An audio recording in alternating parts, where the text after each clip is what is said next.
Ya estamos de vuelta y el día de hoy vamos a hablar, como les habíamos anticipado, de las negligencias médicas. Y que ustedes quieran saber qué son y también dónde pueden recibir asesoría, quédense muy atentos a este espacio. Desde ya les comentamos que además nuestras líneas están abiertas para que ustedes se puedan contactar con nosotros, 246-2681, 246-2682 y también a través de nuestras redes sociales para que nos hagan sus consultas. Hoy día el abogado Carlos Lavín de Octava Jurídica nos acompaña. ¿Cómo estás, Carlos? ¿Y tú, Monserrat? Bien, tanto tiempo que no nos veíamos. Tanto tiempo, sí, es el resfrío juega sus malas pasadas. Yo todavía no caigo, así que estoy lejos de los enfermos. Pasamos agosto por lo menos. Pasamos agosto, que eso es lo importante. Carlos, queremos hablar de las negligencias médicas, partiendo obviamente de la base de qué es lo que son, para que le quede claro a la gente, y obviamente hacemos también sus invitaciones a que ustedes llamen y nos hagan sus consultas. Monserrat, bueno, la negligencia médica es un tema, cierto, que está muy en boga hoy en día y tienen que los pacientes, los herederos, las víctimas hacerse cargo de esto y tienen que hacer valer sus derechos, ¿ya? Y existe negligencia médica porque no hay un concepto definido, pero sí existe negligencia médica cuando se produce un acto, una acción u omisión, ¿ya?, de un prestador público, institucional de salud o privado, ¿cierto?, particular, que, ¿cierto?, sale o la realiza fuera de los estándares aceptados por la medicina o por la comunidad científica y que eso produce un daño finalmente. Ya, perfecto. Y nosotros, cuando hablamos obviamente de negligencia médica, hemos visto muchísimos casos, obviamente, en la prensa, que obviamente involucran a muchas personas, pero ¿cuál es el procedimiento? Digamos, el procedimiento cuando estamos frente a una negligencia médica. ¿Qué hacemos? A ver, primero que todo, si una persona un paciente siente que fue un heredero, ¿cierto?, que fue víctima de una negligencia médica, primero que todo debe hacerse asesorar, ¿ya?, para ver si existe una factibilidad de caso de negligencia médica, porque muchas veces no existe caso de negligencia médica, sino que se trata de un caso fortuito, una fuerza mayor, o bien, cierto, de un error excusable del médico o del prestador de salud público o privado. Pero el procedimiento que debe seguir por ley, ya la ley 19.966 establece un procedimiento obligatorio. Ya. Esa es la ley de régimen de garantía explícita que establece en el artículo 38 que deben someterse a un procedimiento de mediación previo obligatoria. En el caso, que hay que distinguir, en el caso de que se trate de un prestador de salud institucional público, debe efectuarse una mediación ante el Consejo de Defensa del Estado. Si es cierto el que cometió una supuesta negligencia o el reclamo se efectúa ante un prestador de salud privado, debe efectuarse el reclamo y el procedimiento de mediación ante la Superintendencia de Salud. Ya. Esas son los dos mecanismos de procedimiento previos obligatorios. De hecho, Chile es el único país que tiene un sistema obligatorio de mediación prejudicial ante daño en la salud. Ya. ¿Qué responsabilidad origina la negligencia médica? Bueno, la negligencia médica puede originar en general de tres tipos de responsabilidades. Una responsabilidad civil, ya que puede ser generalmente contractual, es decir, porque hay un acuerdo, convención entre el paciente o la víctima y el prestador de salud público o privado. Y puede ser, cierto, administrativa. Ahí los órganos de la administración del Estado, ya, responden por los daños ocasionados a particulares por falta de servicio. ¿Ya? Y también puede ser una responsabilidad penal. Ya, pero la falta de servicio también es considerada como una negligencia. Exacto. Lo que pasa es que en la propia ley 19.966 establece, cierto, que los órganos de la administración del Estado son responsables por los daños causados a particulares. Ya. Por falta de servicio. Falta de servicio se ha dicho hoy en día por los tribunales que es una responsabilidad más que todo objetiva. Es decir, no hay que gritar tanto la culpabilidad del médico o de un prestador de salud público o privado, sino que es más objetiva porque hay un deber constitucional del Estado de, cierto, protección de la salud a los ciudadanos. Claro, atender obviamente a estas personas que obviamente, como también tú lo dices, no ampara la ley. En ese sentido, y saliendo un poquito, preguntarte de algo bien simple, pero las personas tienden a confundir cuál es la negligencia médica y cuál no. Muchas veces ellos creen que están frente, ¿no es cierto?, a un proceso de negligencia médica y no la es, o generalmente la gente tiende a dar en el clavo, por así decirlo. No, lo que pasa es que, a ver, es complicado incluso, en definitiva, para el proceso de mediación, para los propios intervinientes un proceso de mediación, porque el proceso de mediación precisamente es para, entre comillas, ser un colador, ¿cierto?, un embudo para efecto de que puedan pasar casos que realmente, en estricto rigor, puedan ser supuestos negligencias médicas. ¿Ya? De hecho, los intervinientes de una mediación, ¿ya?, establecen, son varios intervinientes, el mediador designado, Consejo de Defensa del Estado o Superintendencia, y demás intervinientes, reclamante y reclamado. Ya. Pero ahí, ¿cierto?, se va discutiendo y se van analizando. De hecho, el prestador de salud público o privado debe hacer generalmente una auditoría interna, una investigación propia para, ¿cierto?, determinar si hubo o no una negligencia médica. Ya. Pero no es fácil determinar si hay o no hay, porque ni nosotros como abogados, ni los jueces posteriormente pueden, ¿cierto?, a ciencia cierta determinar eso. Por ejemplo, el Consejo General del Estado cuenta con médicos auditores especialistas para estos casos de mediación. No así la Superintendencia de Salud. ¿Ya? Hay un tema importante, la mediación es un proceso no adversarial, es decir, no hay controversia, se trata de llegar a una solución pacífica entre las partes, esa es la idea. Pero hay grandes diferencias y que esa es una crítica que hace al sistema entre la mediación del sistema del Consejo General del Estado de Prestador de Salud Público con la Superintendencia de Salud privada. Ya, ¿esos son los dos tipos de mediaciones que existen? Exactamente. Cuando se trata de prestador de salud privado, por ejemplo clínica, hay que efectuar el reclamo de la mediación ante la Superintendencia de Salud. Ya. Es una mediación también voluntaria, donde se efectúa el reclamo a la superintendencia, posteriormente la superintendencia, perdón, el reclamante debe establecer 5 mediadores que están registrados en la superintendencia, y si el reclamado, la clínica por ejemplo, o el médico no acepta esos 5 mediadores, finalmente se fracasa la mediación. Ya. En el caso del Consejo Superior de Estado lo realiza un mediador que realmente es un abogado, ¿cierto?, que vela por la solución del conflicto. Ya, en ambos casos hay plazos específicos, hay costos también, obviamente agregados a este trabajo de la mediación. Exacto, esa es otra gran diferencia. Cuando se trata de un prestador de salud público, la mediación ante el Consejo Superior de Estado es gratuito, ¿ya? Es gratuito. Ante la superintendencia es pagado y se pagan, ¿cierto?, en parte iguales por las partes. Generalmente el arancel no supera los 80.000 pesos, alrededor de esa suma. ¿Ya? Esa es una gran diferencia. La otra, que en la Superintendencia de Salud, la mediación, si se llega a reparar, que el efecto propio de la mediación, los daños sufridos, ¿cierto?, en la Superintendencia no existe tope de indemnización. En cambio, en el Consejo General del Estado sí existe tope. Y eso lo gradúa o está relacionado con la Ley de Accidentes del Trabajo y Enfermedades Profesionales, porque establece topes, por ejemplo, en caso de muerte, un tope de 3.500 UF. Ya. Por ejemplo, ahí va bajando en caso de... dependiendo, claro. Exacto, de gran invalidez, invalidez parcial, total, etcétera, y un máximo alrededor de 80 millones de pesos. Ya. En cambio, en el servicio ya más privado... En Superintendencia no existe ese tope. Perfecto. En ese sentido, ¿qué documentos y antecedentes tiene que recepcionar obviamente las personas, guardar? Porque obviamente ellos necesitan tener pruebas también de que hubo, ¿no es cierto?, esta negligencia. Claro, a ver, lo primero que tiene que hacer una persona que siente que ha sufrido, un pariente cercano, una negligencia médica, debe, como insisto, acercarse a un abogado que le preste una asesoría como corresponde, y debe previamente efectuar primero un reclamo formal ante el prestador de salud público o privado, dependiendo, ¿cierto?, o al médico, y indicando las razones de por qué está reclamando, cuáles son las negligencias que él cree y cuáles son los funcionarios cierto, que intervinieron en este procedimiento. Porque puede tratarse de un procedimiento quirúrgico, de una intervención, de un mal diagnóstico, de un diagnóstico tardío, etc. Después de ese reclamo, que puede ser por la ley de transparencia del 20.584, debe, ¿cierto?, efectuarse ese reclamo ya sea de manera electrónica o presencialmente. Ya, eso es súper importante. Eso es lo primero. Ya. Ese es el reclamo, primero. Ya. Segundo, debe pedir por ley de transparencia, por ley de la ley 20.584, debe pedir la ficha clínica. Es muy importante, ese es uno de los medios de prueba más importantes para poder posteriormente acreditar, o al revés para un médico o cierto de defensa, desacreditar cierto una negligencia médica. Ya, si que lo atendieron o no. Porque Exacto. aquí las personas, y yo creo que este punto es súper importante, pensar que quizás al minuto, ¿no es cierto?, de estar en la clínica o en la salud pública, de haber recibido algún tratamiento con negligencia, ellos creen que por solamente dejar el reclamo en la clínica quizás ya están denunciando. Eso no es así. No es así. De hecho, como insisto, primero que todo es el reclamo formal. Ya. Segundo, ficha clínica o demás antecedentes. Yo recomiendo siempre pedir los nombres, ¿cierto?, y hacer un relato claro de los hechos que ocurrieron, cronológico, cómo ocurrieron, quiénes intervinieron, ojalá acordarse o conseguirse el nombre del doctor, etc. Y paralelamente hacer una denuncia. Una denuncia, ¿dónde? Ante el Ministerio Público. Por, ¿cierto?, un cuasi delito, ya sea en caso de muerte, de homicidio, o un cuasi delito, ¿cierto?, de lesiones graves gravísimas cometidos por funcionarios de la salud. ¿Por qué? Porque eso es súper importante.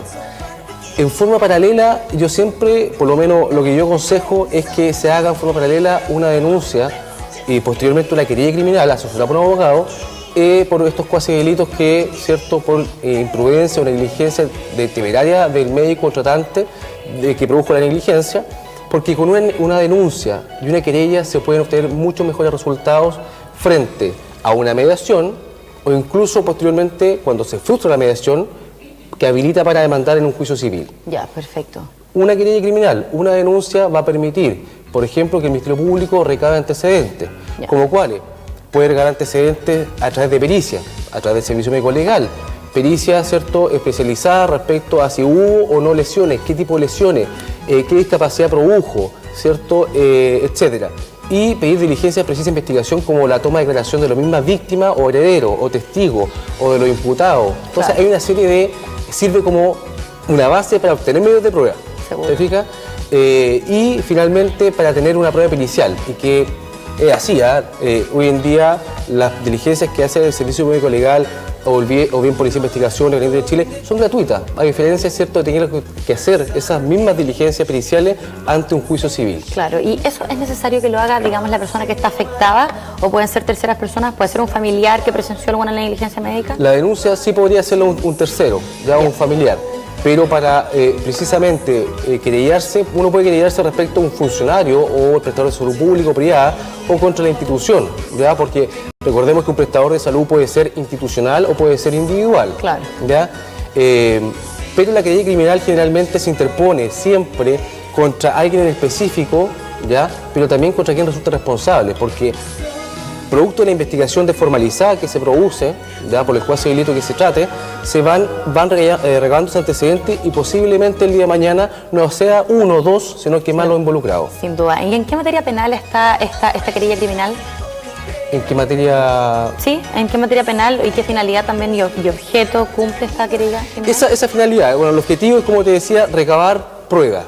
Recabar medios de prueba y antecedentes suficientes necesarios para después eso trasladarlo a la mediación, sea pública o privada, y posteriormente, si se frustra la mediación, que ahí se frustra generalmente por tres razones, ¿cierto? Por incomparecencia de las partes, porque no quieren perseverar el procedimiento de mediación o porque no llegan a acuerdo. Si se frustra, esos antecedentes y esa información va a poder ser trasladada a través a un juicio civil, ¿ya? Y eso es lo importante. Juicio civil donde se va a también solicitar indemnizaciones pecuniarias, y eso va a ser daño moral, ¿cierto?, obviamente por todo lo producido, daño emergente, el daño efectivamente causado y el lucro cesante, es decir, el daño que yo dejé de percibir producto de esa negligencia médica. ¿Existen algunas obligaciones para los médicos y también obviamente para los lugares asistenciales donde se trató esta persona una vez que uno presenta esta querella?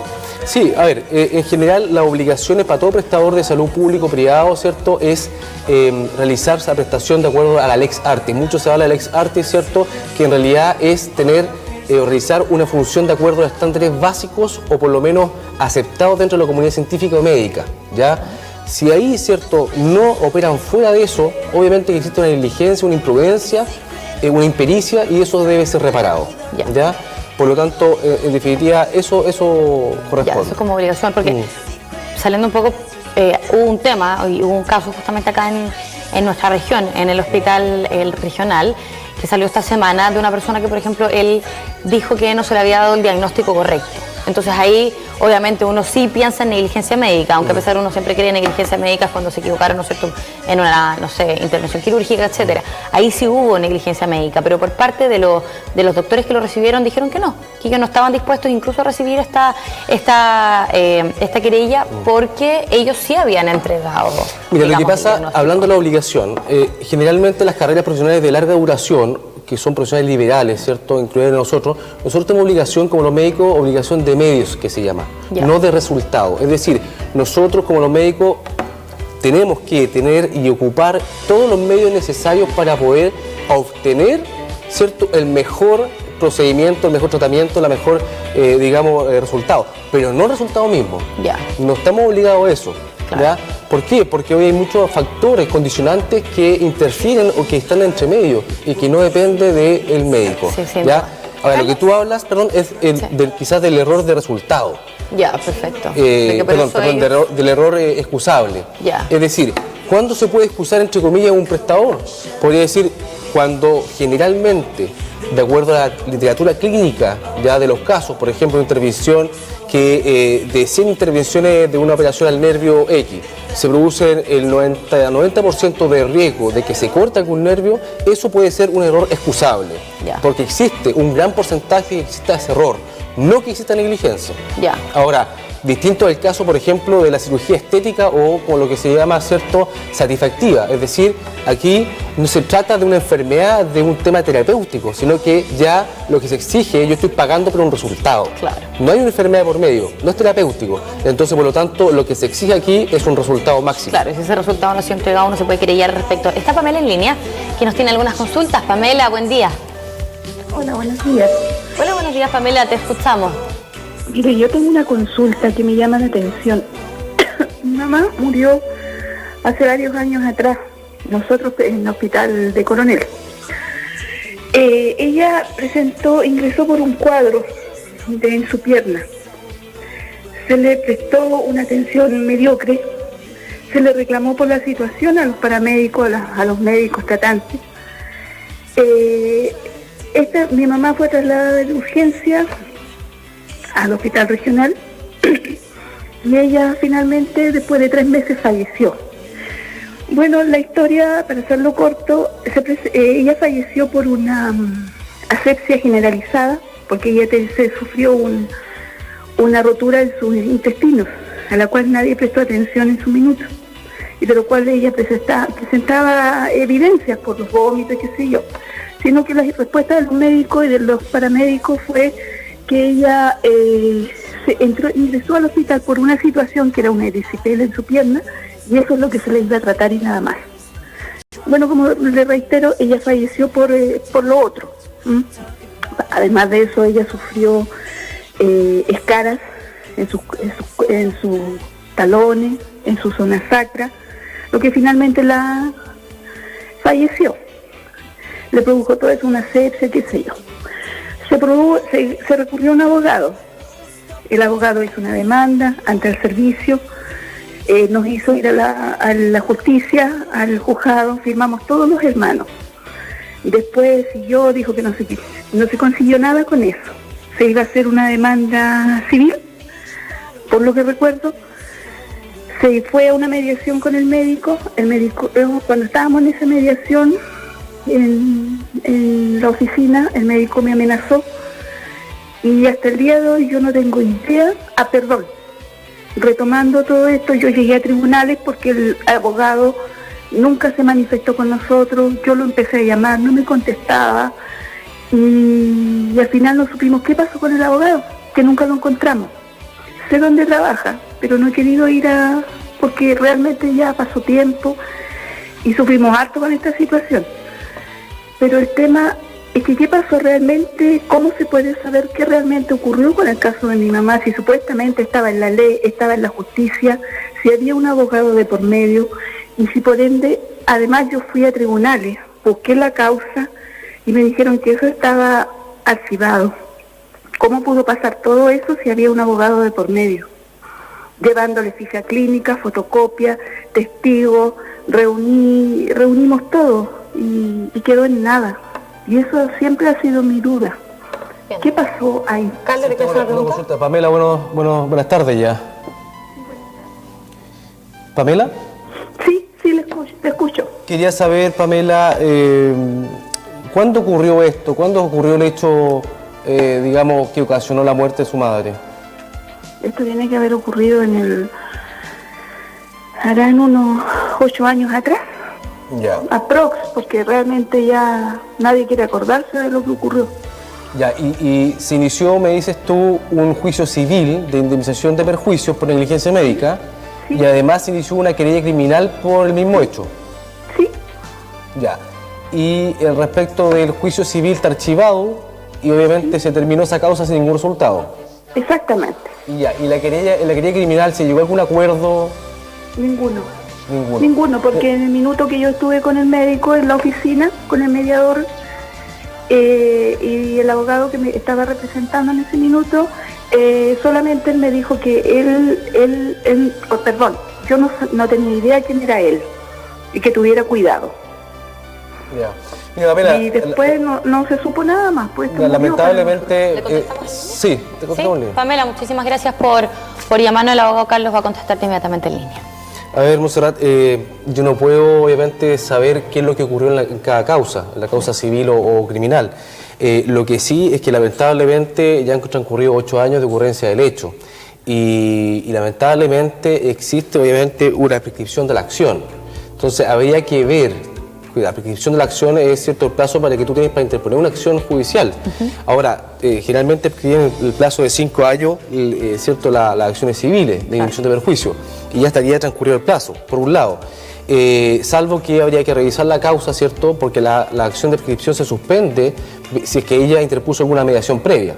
Ahora, claro, contestarle por qué el abogado no hizo lo que debiese haber hecho ya es una cuestión que no es imposible contestarle. Lo que sí es que hoy en día se ocupa mucho, como yo comentaba recién, la querella criminal. Porque incluso es más, muchos de los médicos, por no decir casi todos, hoy en día tienen seguros de responsabilidad civil médica.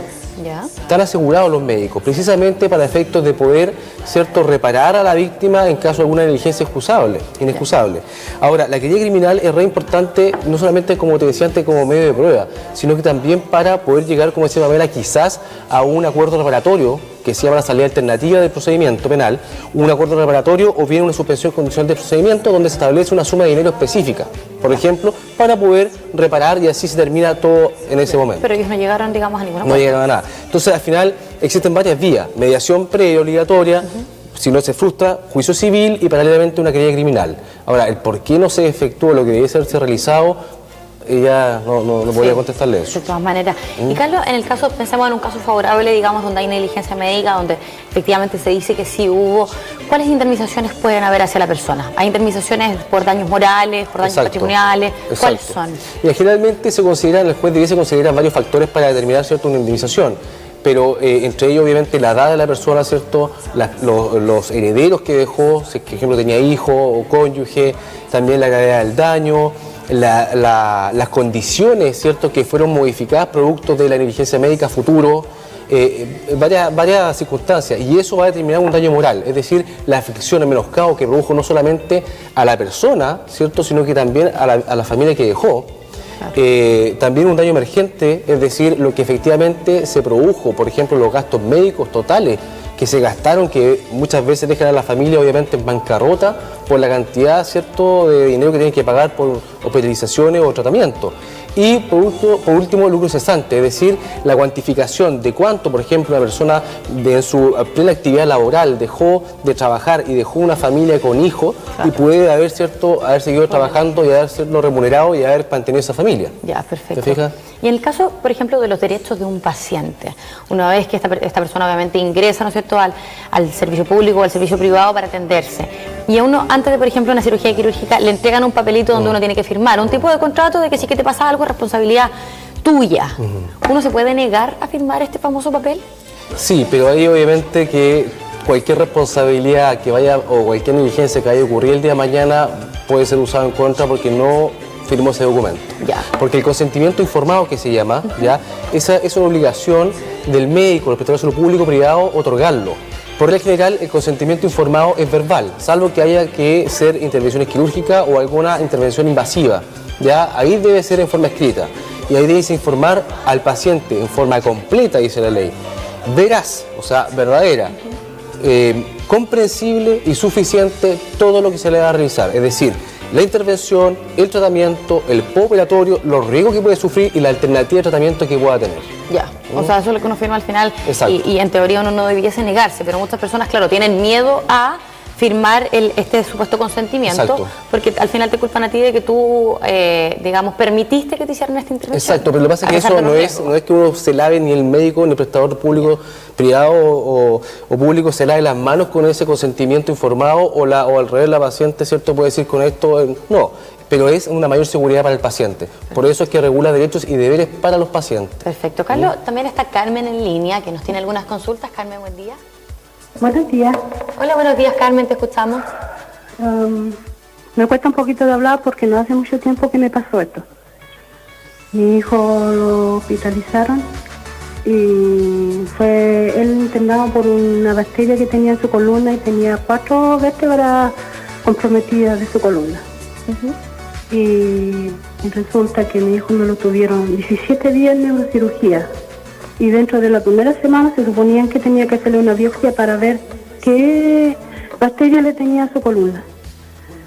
Y resulta que mi hijo pasaron 17 días y el día viernes, a fines de julio, se me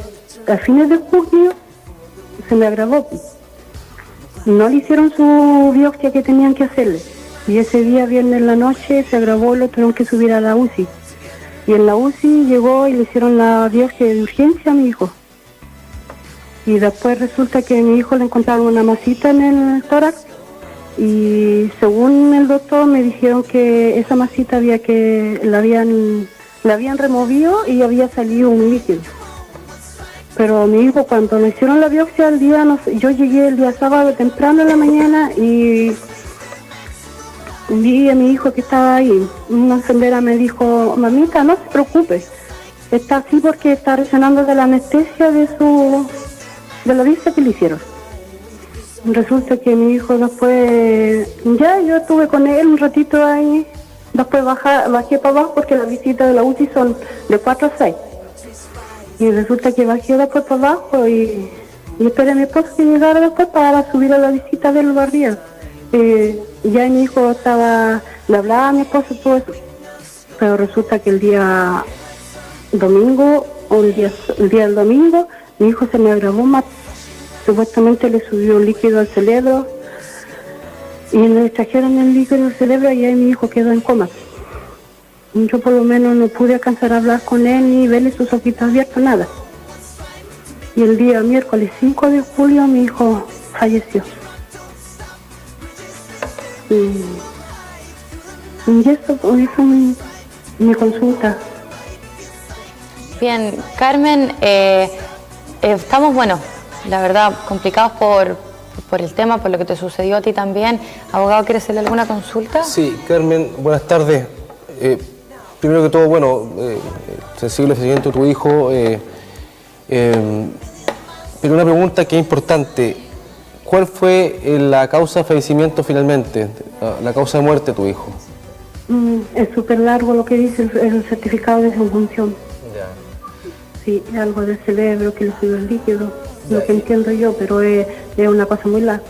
Ya, y los médicos, ¿qué te dijeron, qué te informaron? Porque te habían informado, ¿cierto?, cuál fue la causa en general. Sí, resulta que mi hijo tenía una interconsulta y lo llevaron a la interconsulta el día 20 de junio. Lo llevaron a su interconsulta, le hicieron y yo después lo iba a visitar a mi hijo y me olvidé de esa interconsulta, nunca le pregunté, hijo, ¿qué pasó con esa interconsulta? Y después, con el tiempo después que falleció mi hijo, yo fui a hablar con ese doctor, ¿qué pasó? Bueno, y antes ya hemos hablado con los doctores, todo eso, que le dijeron que él tenía tuberculosis en la columna. Bien. Que estaba declarado eso. Al aire, nos quedan unos pocos minutos. Sí. Carmen, queremos agradecer que nos hayas llamado y que el abogado te va a contestar al aire. Quédate con nosotros. Bueno, Montserrat, la pregunta fue más que todo, un relato, sí, lamentable de la muerte de su hijo, pero en general lo que tiene que hacer ella, si es lo que está preguntando, es como yo señalé anteriormente, esto ocurrió hace poco, me parece que dijo el 5 de junio. Sí. Tiene que efectuar, si no lo ha hecho, el reclamo precisamente ante el prestador de salud público, que es lo que fue en el hospital, ¿cierto? Y un reclamo formal, efectuar el reclamo ante la mediación, ante el Consejo de Defensa del Estado. Para eso, ¿cierto?, le aconsejo que no lo haga sola, que lo haga asesorado por un abogado, que le pueda, ¿cierto?, indicar cómo hacerlo. Es mejor bien asesorado porque de esa forma ella puede, ¿cierto?, tener la herramienta y el abogado también para pedir diligencia o poder debatir con mayor, ¿cierto?, fuerza el caso de negligencia, posible caso de negligencia médica ante el mediador. Y posterior a eso, ¿cierto? Si no, como le decía, recurrir a la justicia y pedir la ficha clínica completa, está en su derecho por ley de probidad y transparencia de pedir la ficha completa de su hijo para poder hacer, digamos, la mediación y posteriormente el juicio. Perfecto, que esa sería obviamente la vía alternativa para cualquier persona que tenga exacto, y la denuncia. Y yo haría la denuncia también en la Fiscalía Local respectiva. Perfecto, Carlos, muchísimas gracias por el tema del día de hoy, obviamente también a quienes nos llamaron y a quienes les haya servido este espacio también para conocer del tema. Si se quieren comunicar con ustedes, si quieren contactarse, ¿cómo lo hacen? Bueno, estamos ubicados en Barros Arana, 1100, oficina 1805, y bueno, los teléfonos que aparecen, ¿cierto? Han aparecido, ¿cierto? 41-293-8364 o al celular 96840-2014. Perfecto. Octavajurídica.cl también la página web. Octavajurídica.cl. Ya, muy bien, Carlos. Muchísimas gracias por visitarnos.